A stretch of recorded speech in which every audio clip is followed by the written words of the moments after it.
Hello दोस्तों, प्रणाम। हम एक अफसाना माई के गीत गावे जाते हैं। आपके कैसे लगे आप कमेंट करके बताना।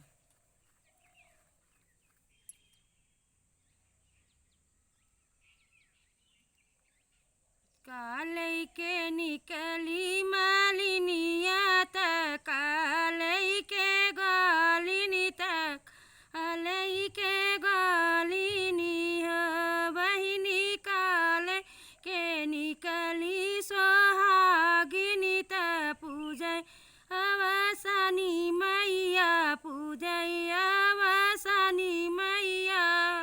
बहिनी कालई के निकली आसानी मई, बहिनी कालई के निकली सोहागिनी पूजय अवसानी मैया।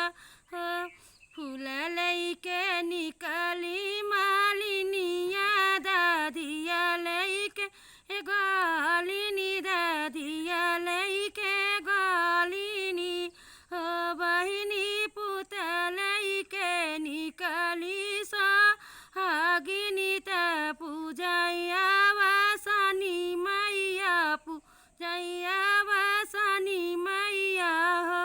बहिनी पुतलई के निकली सोहागिनी त पूजय अवसानी मैया।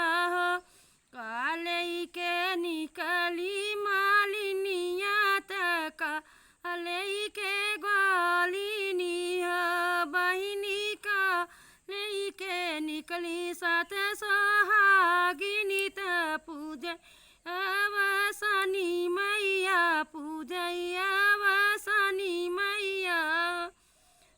दादी लई के निकले सी मालिनिया, फूल लई के मालिनी त फूल लई के मालिनी बहिनी पुतलई के निकली सात सोहागिनी त पूजय अवसानी मैया, पूजय